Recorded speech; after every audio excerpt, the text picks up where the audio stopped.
For those of you who'd like some help on how to present a good quality annotated bibliography for this class, here are some thoughts and suggestions for you. Remember that your final presentation will be the natural outgrowth of your research, your self-directed learning.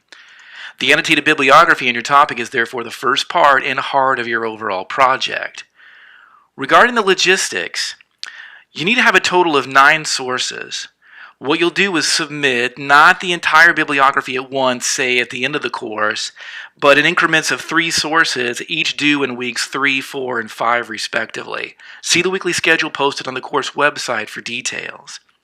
Also, to create your bibliography, follow these 2 basic steps. Cite each source using proper MLA format. If you have any questions about that, be sure to review the introductory video for the course, specifically the one entitled CRI Introduction Part 2. Additionally, provide a full annotation underneath each citation. In that annotation, you want to include 2 things. First, a summary of the article, video commentary, speech, or other source in your own words, and be sure to state the thesis the author is asserting. Note: you must summarize the article in your own words. Do not simply state something to the effect of, this article talks about, or this article is about such and such. Restate the general content. You might approach it like this. Summarize the essential points such that, for example, you don't have to read an article again to refresh your memory of its content. Instead, you can simply read your short paragraph summary of it and get the main points and get them accurately. Secondly, state at the bottom of that paragraph in 1 to 2 sentences only what it is that makes your source a credible or trustworthy one.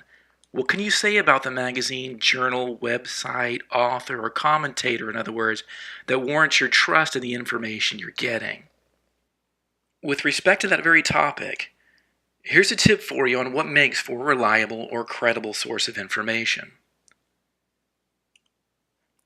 Recognize right away what the nature of your database is, namely the open world we call the internet. Generally speaking, it's a massive, largely unregulated, unselective growing library of information. Now hold it right there for a moment. Let's not get into the Google beast here and argue about what I've just mentioned. Let's just keep generally speaking in mind. That being the case, you've got to make selections about to what sources you're going to give your time and attention. How do you do that? For starters, locate resources that have to uphold traditions of excellence and are peer-reviewed, that is, that are reviewed and critiqued by professional experts in the topic about which they're giving information. Let me illustrate this. We all know what it's like to play the occasional sport with the overly enthusiastic guy who's played it a few times and thinks he's an expert and can offer you corrective advice. The only thing worse than the family member who is certain he can correct your bowling form during your main event birthday party is the friend or acquaintance who wants to offer corrective measures after every tee on the golf course. Note, it's a cardinal sin to correct another player on the golf course, at least if you've only played it a few times honestly and you've never had professional coaching. And if someone offers you such advice, be grateful, cool-headed, and simply ignore it unless that someone is a paid professional. So again, the best way to trust a source of information on the internet is if you see an about page or a copyright statement or a statement beside the name of an author that indicates a professional credential. That source has to uphold a reputation of excellence because it is typically viewed by others in the same field before and after it's published for the public. Take a look at some of these examples where you'll find this sort of credentialing. Look for web addresses that end in .edu. What does .edu stand for? Education. These typically come from sites sponsored or owned by a university. Universities want credibility behind the information they publish or allow to be published on their sites because they are research institutions who want professionals to teach for them and students to come to them for an education.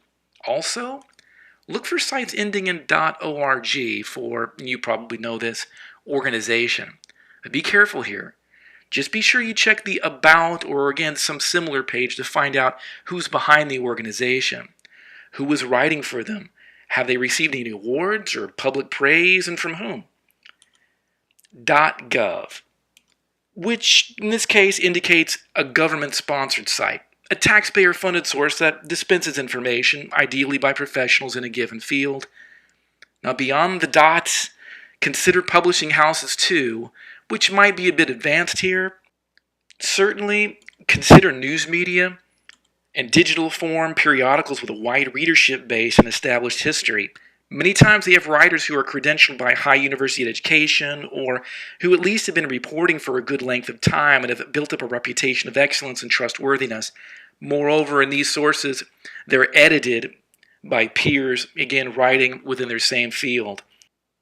Also, and lastly, you want to be sure to utilize academic resources such as subject-specific databases like Gale, JSTOR, or Project Muse. These are going to help you locate research articles on your topic. You need to have at least some articles from academic sources in your bibliography. Tip number 2. Rather than go into this specifically, the best way to gain pointers on creating a good annotated bibliography for this course is simply to take a look at some examples. Look at this first one. Write down your observations. What do you see in this citation and annotation that could use some improving based on what we've just covered? How about the MLA format? Do you see anything that needs changing? Have a look at the author name. It should read Kaplan, Arthur, and not Arthur Kaplan, right? What do you think of the student's annotation of Kaplan's article? Well, it's not an annotation, is it? This just doesn't cut it at all. Do you see anything else missing? How about the credential statement? There's nothing here at the bottom stating what makes this article and opposing viewpoints credible. There's nothing about that source, nor about Kaplan that suggests why we should listen to him.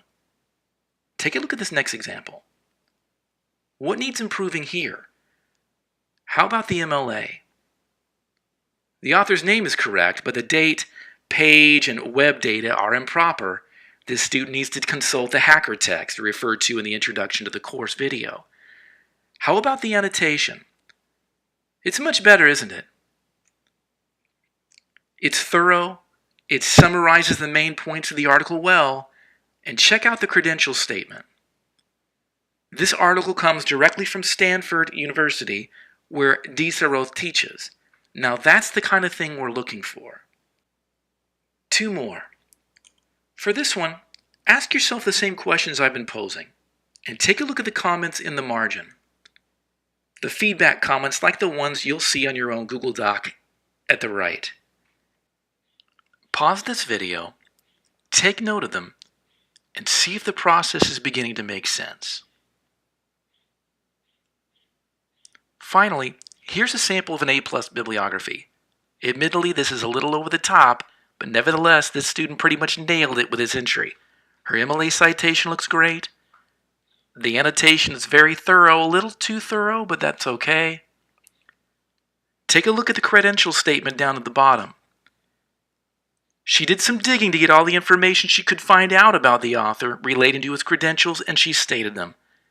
This is the sort of thing you want to do. Again, your annotation doesn't have to be this long, but overall it should model this type of content and structure. Got it? Don't forget to look over the annotated bibliography grading rubric found on the website. And if you have any additional questions, send me an email or just bring them with you to our next face-to-face meeting.